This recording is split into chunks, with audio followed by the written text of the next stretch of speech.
Ça fait quelque temps déjà que je travaille en post-production, mais de plus en plus que je suis devant l'écran, j'ai une envie folle d'être devant la caméra.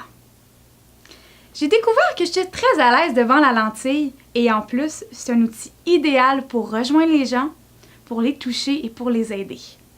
Je suis prête à me lancer et de vivre cette belle aventure. Est-ce que ça vous arrive d'être tellement stressé que vous avez de la misère à gérer?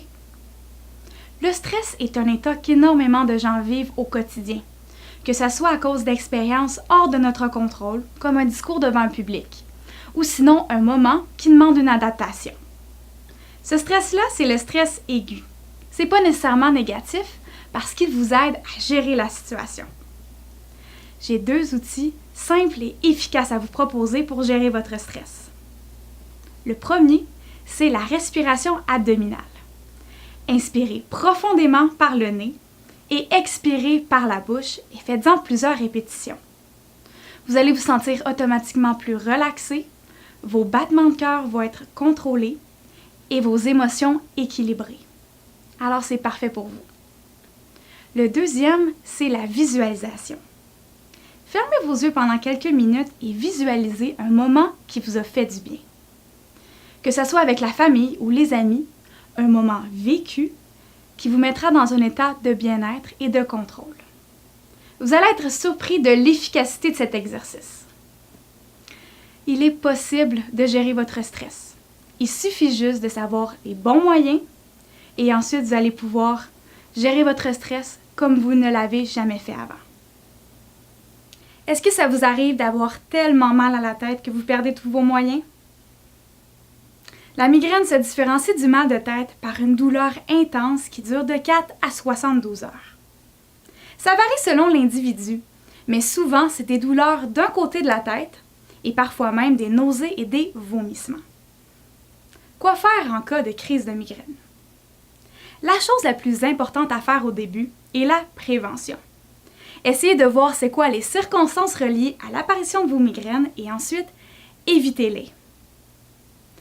Après, lorsque vous avez une migraine, la première chose à faire est d'aller dans un endroit sombre.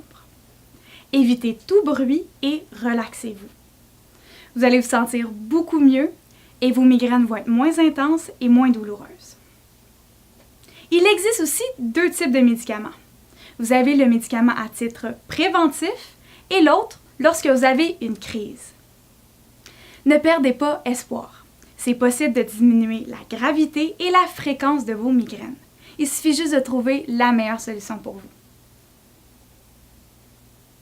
Amateurs de sensations fortes, j'ai le sport pour vous. Il est de plus en plus populaire à Montréal et c'est le surf.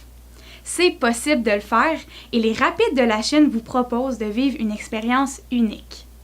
Vous pouvez pratiquer le surf sur une vague stationnaire. Celle-ci ne se déplace jamais. C'est très différent des vagues conventionnelles. Pour les gens qui cherchent un petit peu plus de sécurité, vous pouvez aller dans 2 succursales, une à Laval et une à Brossard, et vous pouvez pratiquer le surf sur de vraies planches. Vous allez vivre l'expérience comme si vous étiez dans les rivières ou l'océan. Pour les gens qui ne sont pas professionnels, c'est pas grave, ils vous offrent des cours, donc vous pouvez vivre ce beau moment à fond. Il y a plusieurs façons de maigrir. Celles qui sont le plus populaires, c'est les régimes amaigrissants. Le plus populaire, c'est le régime hypocalorique qui propose de réduire à moins de 1200 en calories par jour.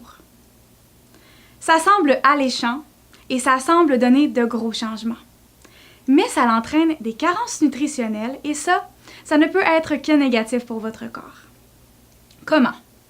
En fait, c'est là que l'effet yo-yo prend tout son sens.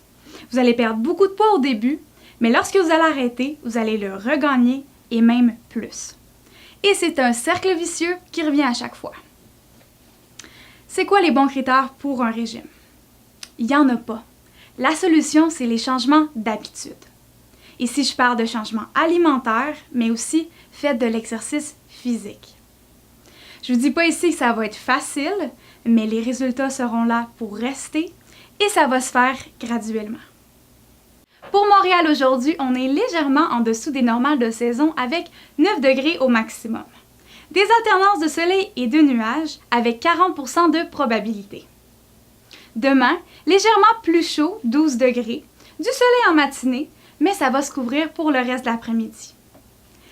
Lundi, retour au travail, sensiblement la même température, mais vous allez voir beaucoup plus de pluie intermittente. Mais mardi, retour du soleil, légèrement plus froid avec 9 degrés, mais profitez-en, allez dehors. Mercredi, légèrement plus froid, 8 degrés, mais de la pluie toute la journée. Ça peut changer par contre, j'ai confiance. J'ai la chance de connaître toutes les facettes du métier. Ça me permet de comprendre les deux parties de la médaille pour être plus efficace et plus allumée. Je suis persuadée que je peux être un bel atout pour votre équipe et j'ai hâte de vous rencontrer.